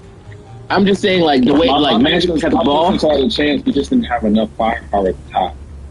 Like we got one out the deal in 04, but we just didn't have enough elite talent to get another one. It was impressive though. It was a hell of. If we would have got Melo, maybe we'd have had a chance or two. But you know. I ain't gonna lie, Joe, that decision to take Darko instead of Melo, that really fucked the Pistons up for at least 15 years, because they would have had a nasty run. I would have got at least 2 out of them. I ain't gonna A nasty run. Joe D still making bad decisions. I don't know if y'all know. Hey, Rich, as a Hawks fan, I appreciate what you did for us last night so much. Oh my God. He just gave. Thank you. So for people who haven't been following, the 2026 draft is going to be significantly stronger than this draft. They did that on purpose. They can't. And they just gave Atlanta unprotected picks, extra picks in the next draft. Why Atlanta gonna end up getting Darren Peterson or whatever. Or one of them boosters. But here's the beautiful thing about it, right? It's a pick swap between Milwaukee and New Orleans. We know New Orleans not making the playoffs out west. And fucking Giannis got a scrub squad around him, so Milwaukee might not have a good year either, or he might get traded.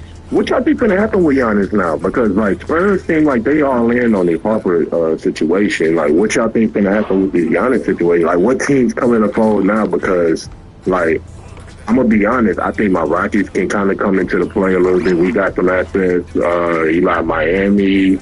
It's going to be the Spurs. I don't know. Y'all think? You know what time it is, Wolf? You say what? What happened? That thing bro in the Matrix. With the gulag. What about y'all think about Cleveland? Like Mobley for Giannis straight up? Man, Bucks ain't doing it. I mean, first of all, the Bucks are not giving Giannis to a division rival. Hell no. Now, Jared Allen and Garland need some picks. I would do it if Mobley had shown just a little bit more aggression, but no, you can't do it right now. Okay, I mean 5 years, it's a big age difference. If I was to do it, it would be Jared Allen would definitely have to be in there. I mean, Mobley just haven't shown that he really that dog yet. He won Defensive Player of the Year, right? Yeah, but that don't mean much. I mean, at his age, his profile, I just mean, like, if you're going to get a piece back, I don't think you're going to get a better piece back than that. Well, no, he's a difference maker for sure. He's a special player, but, first time All-Star game. I thought him and Garland and line up Mobley and Giannis on you niggas and go crazy, bro. Yeah, so you're saying Mobley and some pick, play some picks, and then you keep Kevin Porter, so then you make him a scorer. Hey Donovan, play make a little bit, bro. We good. Hey, listen, bro, you pick Mobley and Giannis. Oh my. You know what? And they got my man who can shoot too. What's my man, the small forward with the braids? He can shoot too. They got some shooting on that team. You might not be. You had this good season with a claw. Giannis is a claw, but he gives you a little more space than Allen. A little bit more. Yeah, I guess you're right. They don't change that much if you can get Garland and Mobley. But Giannis ain't going to Cleveland though. He had Mobley and Giannis, bro. I mean, I wouldn't give it. There's no way I'm giving a division rival fucking Giannis and Mobley at the same time. Hell no. No, I'm saying, you got Mobley and Giannis, bro, the 18-foot game, first off, Donovan don't even have to work a lot, but let's just say he try to clock the paint. Get that nigga the ball. It's simple. It's very simple. And he would go, Donovan would average probably, he wouldn't even have to, Donovan would average probably like 24, 23 points a game on some steal shit, but like in them games where you need him to go off, he get you 40, 30. Yeah. Is Miami gonna sell out? Miami gonna sell out for Giannis? That's vital. That would be stupid. I think that's the most like realistic place for real now because of the landscape of what's happening now. Like I really do think the Spurs is all in on Dylan Harper. Like I really do because I mean shit. Look at look at the guard situation right now in the league. Like, look at what Shajan did, and you got Dylan Harper who kind of affords some of those luxuries a little bit potentially. You know, as being a mismatch problem at that spot. You know, so you got a guy who can orchestrate and be a killer on the court from that spot, especially in the Western Conference, and you put that with Wemby, that's crazy. You know, so. You know, that could be a better situation than a Wemby and Giannis. You know what I mean? I need to see a leap from Wemby this year. I need to see something more. That's the thing. I ain't gonna hold you up, man. I look at the Wemby situation, and I know people got their criticisms. Like, when you just look at what he's able to do, he still don't quite got his game figured out. It's actually frightening how good he is. Because Wemby, you know how I feel about Wemby. I feel like he settled for too many jumpers. But like now, but my point now, even in his like lingering around the 3-point line and just like some of the bullshit, he does a lot of BS. Bro, like now that he has Harper, and they about to. Like him and Harper gonna get the 2-man game going. Yeah, Harper gonna get the driving downhill. Like it's gonna get really, really interesting, bro. Like like I don't want to say it's gonna be like Shaq and Penny, but it's trending that way, fellas. Yeah. But see, it ain't quite Shaq and Penny because this kid Castle, if he's okay with the fact that it's gonna be. He can just run free and do whatever he want to do. But see, Percy's not even that. He's such a dog mentally. Bro, we talking about a team that could really be probably in the championship in 2-3 years, bro. Like these boys cut like that. They even freed up De'Aaron Fox. Like all they gotta do. Oh shit! Or a trade piece. All they gotta do is they about to free De'Aaron Fox, all right. Yeah. But my point, Percy, is that all they gotta do is accept. Castle gotta accept that he's not the man and just let Harper and Wemby play the 2-man game. Bro, the Spurs can be unstoppable. And that's the good. They have Wemby. You can afford for Wemby to shoot not necessarily settle, but shoot threes because you got a guy who's gonna be efficient at getting down here. Right. This is the point, bro. Listen, Harper is so good at finishing. He's so good at finishing at the rim. Wemby can shoot the threes that he wants because now they can do the pick and roll. They can do the pick and pop. They could however you want to do it. They could do it 2 ways. I love it for Castle because all Castle gotta do is just run the floor, bro. Like and that's all he gotta do is just run the floor. Percy, this is the key point. So let's say they do pick and roll. Let's say they do high pick and roll. So Dylan Harper diving toward the basket, right? If he kicked the ball out the Castle got a 1-on-1. He got a 1-on-1 drive. Like, bro, he gonna go crazy with that. Yeah, Fox got a 1-on-1. He's still fast as hell. He's still fast as hell. Vassell in the corner, you wide open every time. About teams that can run that ball. Vassell is gone too. He's gonna be gone with Wolf. I know I talk shit. We talk about teams that can run that 5 out. The San Antonio Spurs can run that 5 out. They can run it. They can go crazy with it. Like absolutely crazy. So like somebody said like Wemby ain't all the way there, like which is true. Wemby at 21 years old last year.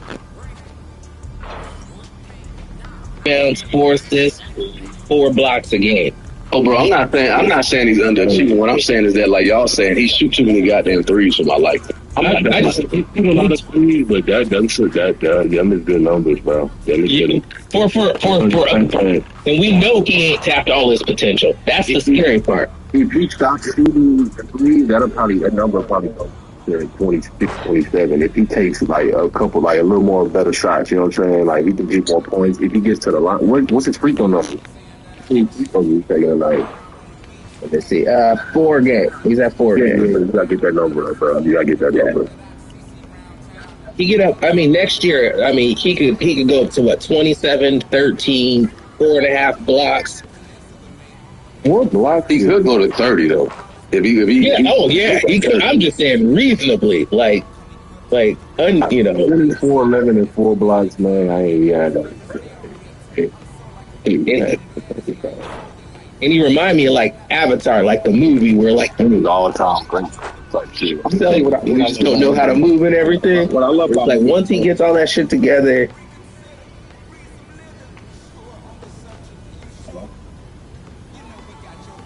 It's another chess piece out there to be had too. Can y'all hear me? We can now. Yeah, I was gonna say the thing I like about Wemby the most is his hand-eye coordination. He tracks the ball extremely well for a tall player. I actually think he can average like 60 blocks a game at some point. Yeah. I know that sounds ridiculous. I'm just saying. Who y'all think is angling for Jokic? I think Jokic, he might get traded for the next 2 years. Well, I think whatever the best available at that time. Like when we look at certain players, like I look at, I can't predict where certain guys is gonna go when I don't understand where the landscape of the league is gonna be. You know what I mean? Like when that happens, like the conversations are gonna brew up this season for sure. Depending, they're gonna see if they good. If Joker is carrying them and they still good, they make a Western Conference Finals for shit. Like. They ain't changing nothing, bro. He gonna stay there. He might. I ain't gonna lie, bro. He need more help, bro. Like you know what I'm saying? He's a great player, but he's a great player that does. He needs more help, bro. Who? Jokic. Talking about Joker. They paying Joker. I don't know. He might retire there. You just never know. I think Jokic. I think he's peaked already. People want him to be more than what he is. That's the way. Best player in the league. He the best player in the league. He's not. I mean, he is. He. I don't know. He's not for me. I mean, I guess. You think he's top 5? You think he's top 5? I think he's top 5. He's definitely top 5. But when you look at how do I put this? Like he has the ball all the time, and so yeah, he got crazy stats. I mean, like basically, like the way I'm trying to say, we didn't play the stats here. So all these guys that y'all think are like so crazy, look at their numbers. It's because we shoot 20 more shots per game than. Actually 22 shots more per game than back in the day. So that's number one. But number two, if you got the ball at 80% of the time, you're going to have a ton of stats. I think defensively he's deficient. I don't think he's very good. I think offensively he's overrated. And for example, you saw him, well, Karl Anthony Towns is probably the biggest example. Like when he plays somebody who can match him skill for skill, he's usually not that effective. The only player that that he dominates is Anthony Davis. I don't know. Some players just got their number. Like he clearly had Anthony Davis number. Yeah, who was this? Jokic. But like when he plays Embiid, when he plays Embiid, he gets smoked. That's why Towns. He don't dominate. When he plays certain players, he's just not that dominant. I think people just think that because it's not that many tall, like really good players in the league. But if you look at his track record versus the players his size, he's not all that for real. Now he's a top 5 player, but to me, I can't say he's not all that. There we go. He's nice, bro. He's nice, bro. To me, Giannis is the best player in the NBA. I agree with that. By a lot actually, because he's elite on defense and he's just as elite on offense. Giannis couldn't get out. He couldn't get out the first round this year. Bro, his team is not good. And the Nuggets. Wait. But the Western Conference is trash. They beat the Clippers. And the Clippers, okay. The Clippers, bro. What are the Clippers? What are they? Like, talented. No, they're not. No, they're not. Kawhi? No, they're not. It's just a guy. It's 2025, not 2018. Yeah, they had Chris Dunn and Batum and Yeah, I will say this. Let's draft. Milwaukee lost to the Pacers, who were playing the best in the whole league in terms of offense. So, like, you gotta look at who the matchups were. Like, Milwaukee played the Pacers. The Nuggets played the Clippers. Like, come on. The Clippers' best players, they older than me. I don't want to hear nobody hollering half a season Kawhi and fucking James No-Show Harden in 2025, bro. Like, stop it. Stop. Oh my God. Draft the rosters. If you say, I would say, like I said, I think Giannis is the best player in the league. I actually think Shea, if you look at defense and offense, not just offense. Shea MVP. No, Shea also, you look at his defensive impact. Just look at the number of steals they were getting in the finals alone. Like my thing about Jokic is like he really sucks on defense. Like he trash. Like horrible defense. Yeah. Like horrible. He just fat. He don't even play defense. He really does. Real, he averaged 1.8 steals a game. This year. Just the guy. It sounds like you've been watching basketball for a very, very long time. Yes. So I'm asking you this: do you think steals are a reflection of defensive abilities? If you watch the game and you're positionally aware, yes, he's not athletic. Let's talk about it. Let's talk about just the guy. Allen Iverson had a lot of steals. He really couldn't guard nobody though. I mean, He's positionally aware though. Percy. There are countless. Steph Curry, right? Plenty of steals. Absolutely atrocious defense. These niggas are not. They're not Dyson Daniels steals. Dyson Daniels was fucking doing that shit. I just want to add. You're right. Dyson Daniels is a fantastic defender. I'm not saying that. What I'm saying is that it's positional, right? Like if you're positionally aware on defense, are you on? No. You can play the pass and lanes. Let's understand. You can make an impact. My point is, if I put you in a situation where you have to guard somebody and you can't. That's what I call a liability. Yeah, when has Jokic been taken off the court? Let's be real. You can't take him off the court because their team. There we go. They can't score without him. But I'm saying because they suck. But that's my point. No, I agree with you, bro. And like I said, my thing with Jokic is that he's going to get traded because my boy Aaron Gordon, he's a perfect fit for Jokic, but he's breaking down. He's breaking down. Right. And if once he breaks down, Jokic is going to be completely exposed on defense because he covers up all of Jokic's flaws on defense, all of them. Aaron Gordon is a fantastic player. I'm not in any ways hating on that. I'm not saying Jokic is the most athletic one-on-one defender. We know that he's not that. But he's a decent defender for what he needs to be. I will say this. It's amazing to me how certain players have to play defense and certain players don't. You know, like for years they told us that Luka was the best player, arguably the best top 3 in the league, right? But now everybody's finally acknowledging that, like, he's not actually because motherfucker can't guard a chair. He can't guard a chair, bro.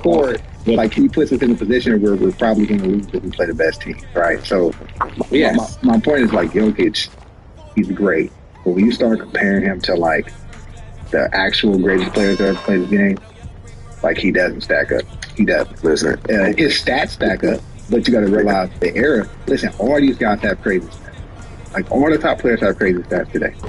But listen, Dyson Daniels won Defensive Player of the Year because he had to fucking guard his man and also help Trae Young out every possession. No, but their stats are crazy because they got more. Because Trae Young can't guard anybody. But first, I want to stay focused because what's going on, and we should have knew this was coming when Westbrook started averaging triple doubles. It was like they're trying to use these guys' stats to say that they were better than older players.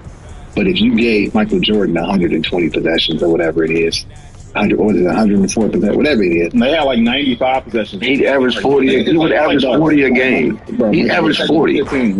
If you gave Charles Barkley 104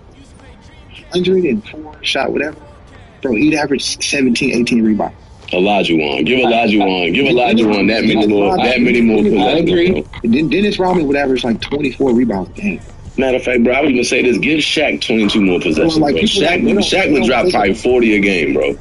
Like people just like, look at the stats. I'm like, look at this game, because Hakeem Olajuwon was getting quadruple doubles. Correct. With 80 possessions. Underrated. Yeah, bro. Like even look at like if Jason Kidd played in this era, he would have averaged a triple double for like 5 straight years, bro. Yeah. I saw Tim Duncan get a quadruple double in a game that was in the 80s. Okay. Like the final score was in the 80s. He had a quadruple double. Come on. I'm with y'all on all those players. I think y'all are soft on Jokic, though. For real. I think he's overrated. Yeah, I'm high on Jokic than Rich is. I say that. And I also think they played a very weak Miami team in the finals. Actually, like that was probably the weakest team maybe ever in the NBA finals. Now that I think about it, that might have been the worst NBA finals team ever. That Miami Heat team. Because unless you say Iverson's team was weaker. I think Iverson had the worst. I think he had the worst team. Okay, Iverson had a weaker team. But like LeBron alone makes his team better than that Miami Heat team. No, Iverson's team wasn't weaker. They had the MVP. No, that Knicks team. Bro, he played with no other offense. Wait. Bobby, you got a team, throw a team out there. That Knicks team with the Spurs. They played Spurs. Oh, you talking about Allen Houston and Sprewell and them? Yeah, because Patrick Ewing was hurt. Yeah, That's not a bad point. Okay. That's a good point. That's a good. And then the other Heat team for real, the one that played in the bubble, they wasn't good for real either. Yeah, Jimmy Butler has taken two absolutely horrible teams to the finals. That's why I give Jimmy credit. Like, and then y'all favorite team. Jimmy made magic with a lot of shit. Then y'all favorite team. Y'all love to bring this team up to 07 Cavs. I said the Cavs, right? I thought you said I said LeBron. That team was ass too. Yeah, but I think Philly is one of the worst, obviously. Bron's 017, definitely one of the worst. I think Bobby right, that Knicks team is one of the worst. And it got to be them two Miami teams. It got to be. I can't think of, like, can somebody give me, like, worse finals teams? I got one more team I'll throw out there because I think they were a little bit better, but they weren't that good. It just speaks to Jason Kidd's greatness. Them two Nets teams that lost to the Spurs. Well, you know what? I thought about them, but they kind of like, to me, they were kind of like Indiana. They played really, really well. Yeah, together. I can see that. One of them won it. One of the weakest teams ever won it. That 95 Rockets. Oh, that's an interesting point. You think they was weak? They not weak. They're the weakest champion. They was the weakest championship. He thinks they're the weakest champion.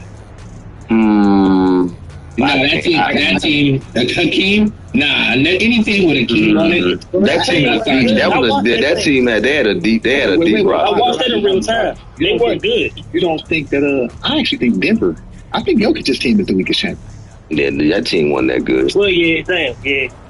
I mean, and no disrespect, please don't me, but that Pistons team, and I ain't trying to play with y'all because y'all did what the fuck y'all supposed to do, but in real time, let's be real, nobody expects what I would say is the finals. What I would say is this, Bobby.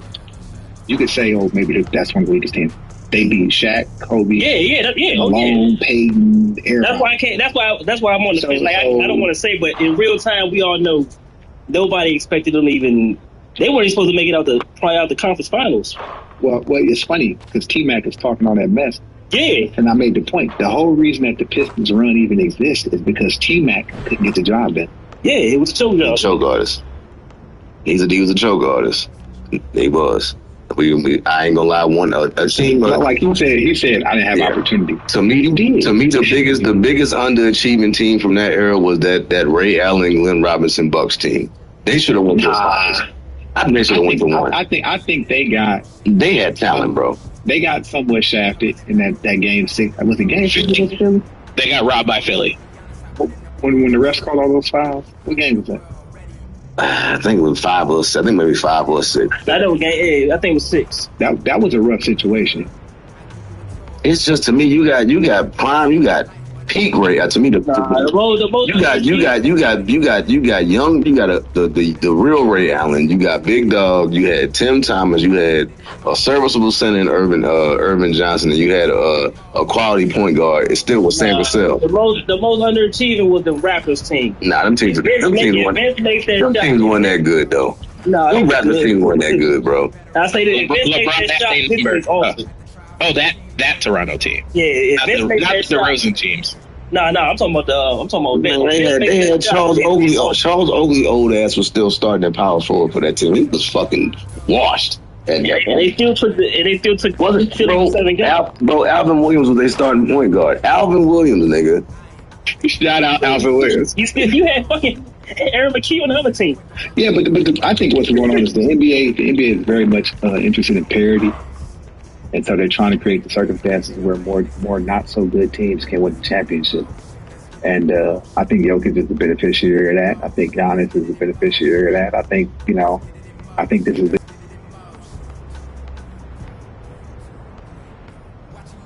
because they're not able to double and triple stack their own team.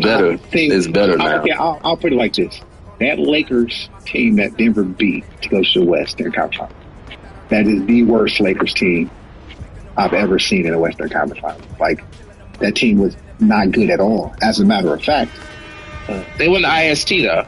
I'm not saying that they won. What do you mean? That team was so bad. They were still trying to find a star guard in the playoffs. Lonnie Walker started game. Right. That's how bad that Lakers team was. They didn't even have a starting backcourt in the playoffs. Matter of fact, Yeah, who was their starting five for that Lakers team? I know it was LeBron and AD. Who else? Davis. Wasn't Tristan Thompson on that team?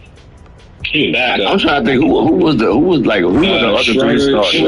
It was Schroeder, Vanderbilt. It was Andy, LeBron, AD, and was Pat Bev on that team? Yeah, Bev was a backup on there. Schroeder wasn't on that team. Schroeder was there. I mean, you know what? He was there. You're right. He was there because they ended up. That's how D'Angelo Russell got to LA. Yeah. You know, don't forget the playoff legend D'Angelo Russell. Yeah. Mr. DMP. What y'all thought about the draft, man? It was great. It was pretty predictable to me. I think now, hot take, the best player, BJ, the guy who might turn out to be the best player, and although I think the obvious choice is Dylan Harper, it's Igor Denham. I agree with you. Yeah, so he's a Luka. He's a crystal like Luka, bro. No. He's a dribble. He's like skinny, but he dribbles a lot better. Like he's like a higher skilled Josh Giddey. The question is, can he stick that jump shot? If he can develop that jump shot, oh my! He reminds me of Franz in Orlando. If you a little shorter, yeah. He's very different type of player. He played point guard at BYU. Yeah, no, he's a big point guard. What's that kid named Jackson? I would say that Denham, if he can get his jump shot together, he's gonna be by far and away the still. That's what I didn't like. He got a jumper. Yeah, but either way, he shot the ball poorly, but man, at his size, skill set, and if you put the weight on, this kid has potential. I like that kid. Not even just that, but if they bring back Cam Thomas and Cam Johnson, like he's gonna get them boys easy buckets like a motherfucker. Right. What y'all thought about that kid, Carter Bryant? What y'all thought about him? I actually saw quite a bit of Mr. Carter Bryant at Arizona. And I'll tell you right now, I don't know what to fucking expect. Yeah. Because the truth is, he was highly inconsistent. Yeah. He can't shoot the jump shot, but I don't know. He didn't take a lot of them, but he hit them. I don't know if the kid's a hard worker. I don't really know what to think about. Yeah, I will say this. I saw him even in high school. I went to check him out at a couple All-Star games. Mm-hmm. I actually stood next to him at the Barclay. Like I was in like row 2. He was like standing right in front of me. I knew immediately that he was an NBA player because just like the body and everything, it's kind of confusing. Like to have the body and the gifts that he has, and why he wasn't more assertive, more dominant in college. So you got to wonder, like, he's an interesting because prospect. he was probably the 4th best player on Arizona. Yeah, because like looking at him, he looks like the guy. He looked like the good. I wish JG was here because JG's an Arizona fan, but I watched Arizona play for so really you wonder, like, what happened at Arizona that you weren't like highlighted, that you didn't get a chance to show your game? Like, what happened? And I'm not really sure. Because here's the thing: a college basketball game is only 40 minutes. He played 19 minutes a game. So he played half. And we still don't know, and we still don't know who he is. Was he fouling a lot? Was he fouling a lot? Only played half the game. He just wasn't. He was kind of out there. He just wasn't ball. So it's like, I don't know. That's why I was wondering what y'all thought. Like the first round, I'm, kind of looking at the guys. It was like, this seemed like some pretty good guys, but it also seemed like a lot of guys. There's a long stretches. They were just kind of out there. I just don't know whether or not these guys are really special or not. I'm gonna keep it in fact. I like what Utah did, getting Ace Bailey and Walter Clayton from Florida. Like, I thought that was cool. I like that. I think it was a great draft for them. Yeah, I thought the Wizards should have kept the other nigga, the nigga that they drafted for Utah. The nigga from Florida, the point guard. They did keep him. No, I said the Wizards should have kept him. Oh no, but they already do. They already traded the pick. They already traded the pick. Yeah, they already traded the pick. So you know how the NBA thing goes. They already traded the pick. So it's like, y'all took a good guy too. I like y'all took Trey Johnson. Yeah, I like that pick. I might jump on the bandwagon again. Y'all got 2 hoopers with Bud and Trey. Yeah, y'all got rid of that Jordan Poole contract. They got rid of him. And y'all got Alex Sarr, so now y'all got like a little core y'all can kind of try to work around. I might jump on the fan. And got them, and y'all got three good vets around them to teach them how to fucking be players. Like with Middleton and CJ and Smart, they can help mature them. I think all that money come off the books next summer too, don't it? I think Trey. Yeah, they're gonna have $100 million next year. I think Trey, he got the potential to be a real microwave out there in Washington. Yeah, he can cook. Yeah. I mean, I like that they got rid of. The only thing, I just don't hope he develop a lot of bad habits because that team don't have no leadership. So What you mean? No, they got Middleton, McCollum, and Marcus Smart. They got some leaders. Yeah, they got some vets out there. Middleton's a champion. Got Marcus Smart still there. they're not gonna look to the old guys. You guys can't play no more. They're not gonna look to it. I mean, actually, they're gonna win, but they're gonna help. They gonna help the boys grow up. Yeah, they're gonna help the boys grow up. Yeah. Well, we'll see. I just. Does CJ have a bad reputation or something? I thought he had No. It ain't that. It's just that they old, and now you got Carrington and Sarr and Johnson. Oh no, I don't expect him to be good. So, my point is like I can see a situation where like the young boy ain't trying to hear what the old guys talking about. Wait, who is this? The Wiz. In Washington. Who are the old guys? McCollum, Middleton, and Marcus Smart. Smart. And Marcus Smart. Smart is look at the Pistons. Look at the Pistons. We got Malik, Tobias, and Tim. And that was enough to get us from 14 wins to 45 wins. Yeah. Another thing too. Veterans make a difference. Another thing I don't like is that I don't like Marcus Smart being the leader. Of my team. Yeah. That's those days are over. CJ McCollum is there. Yeah. So CJ is the voice of reason. Marcus not gonna be able to talk over him. You think so? Nah, CJ, he's the union president, bro. Marcus is a douchebag. No. This is my point. CJ has actually had a point in his career where he was one of the nicest guys in the league. You know what I'm saying? Like, cats should remember, like, he's nice. You know what I'm saying? So he's going to have a voice. You know, and he kind of presents himself in a more of a public figure than... I don't think he'll try to chump Middleton. Yeah, it's part of the unit. He won't try to chump Middleton off either. Well, not even that. Not even that. CJ he can also teach them young boys the business of the game. Middleton's also a champion. That's what I was about to say that. Middleton a champ. So yeah. Matter of fact, I want to ask the Diggs brothers, what y'all boys finna do this summer to upgrade that shit? Man, all we gotta do is stay put, get Jaden Ivey healthy so he can kill shit. All we gotta do is Jaden Ivey, as long as he get it 100% healthy and do what he gotta do, we'll see y'all in the Eastern Conference Final. Yeah, we'll see y'all next year. K. Cunningham will be right there close. He probably won't win MVP next year. All NBA first team K. But he'll be all NBA the first team next year. They won't run the politics next year. Who had the worst first round? Probably New Orleans. Think so? Yeah. I like their picks though. Yeah. I like their picks. It's not. He can hoop. The boy can hoop. No, I like Fears, bro. It's not the picks. It's giving up that pick in 20. Oh well, as a Hawks, like I said, as the Hawks fan, I'm just thankful. Like I said, we won the draft. Hey, Corey, it's Percy. I don't know if people want. New Orleans is going to be bad. That pick could be Darren Peterson. That pick it could be one of them. It could be Devancia. It could be Peterson. It could be one of them fucking Boozer twins. Now y'all won't take A cup because y'all got Look here, I'll tell you right now. If the Hawks underachieve this year, I'm gonna tell you right now, Trae Young gone because he got a player option. He got a player option at the end of this. His contract is up after this season. He's a player option, right? If they're bad and they're not going nowhere, and they don't get traded, and they don't get traded or re-signed, he's getting fucking traded. Yeah, he ain't gonna trade. He's gonna pick up his option. He's gonna go to free agency. Right. So I'm saying the Hawks will trade him before they let him do that shit. The Hawks will trade it. Hawks got too bad a history. Atlanta got too bad a history. I'm gonna tell you right now. Yes, we have a bad history. But I'm telling you right now, with this new GM, that first of all, Landry Field's not the GM no more. We got this new guy. This new guy he made moves, and the Hawks also. Hold on, bro. Let me finish, bro. Even whether Trey opts in or not, right now, the Hawks have $100 million projected cap space next summer too. Yeah, but who running downhill? Who Who running downhill? Listen, that's why you trade the nigga. You use that New Orleans pick to get one of them top 5 talents and build a team around that nigga. With Risa and Johnson, bro, you still got a young core. Just how Landry got ran up out of here, that's going to be a quick way for that new GM to be following him. Niggas do not. I'm going to tell you right now.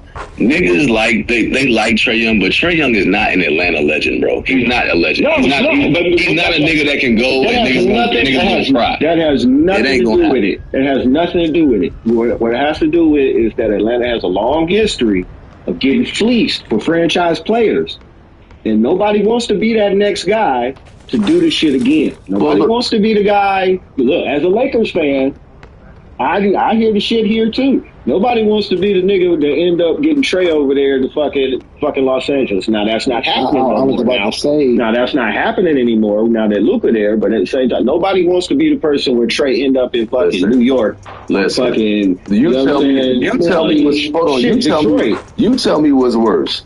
Trade Trae Young for, you're not gonna get equal value, but you trade Trae Young or you let him walk out the door for nothing. What do you think is worse? If you come in with $100 million in the summer, you can explain it. Hey man, he picked up his player option. I got a place for y'all.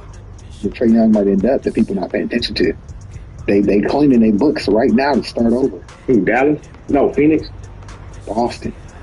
Oh, they would hate him. The Hawks hate The Hawks hate Boston, bro. No. Atlanta hates Boston. Hell no. They would hate him forever. Hell no, not the Boston. Hey, first. They playing all their books. Listen, Tatum gonna be gone for a year. And we ain't helping no fucking Boston. I'm gonna tell you that right now. No, if that nigga walk and went and signed with them first game in Atlanta, he get his car stolen. Look here, bro. Ain't he friends with Saul? Nah, he's buddies with his best friend, his homeboy out there, whose brother was gambling. Porter, Michael Porter. That's his buddy. I think he was like his best man at his wedding or something. They played on the same age. Yeah, that's his best friend. Yeah. I don't think Boston could work because Boston likes to do a lot of switching with defensively, and that's not Trae's. Well, I think they're going to be doing something totally different in 2 years. Well, that is Richard's way of saying Missoula won't be the coach by the time Tatum. Okay. That's pretty much what I'm getting at. Yeah. Pretty much what I'm getting at. That's a very polite way of saying Missoula's getting fired. They better watch that. They better watch that shit. We learned it the hard way. But Brad Stevens not getting fired. And I don't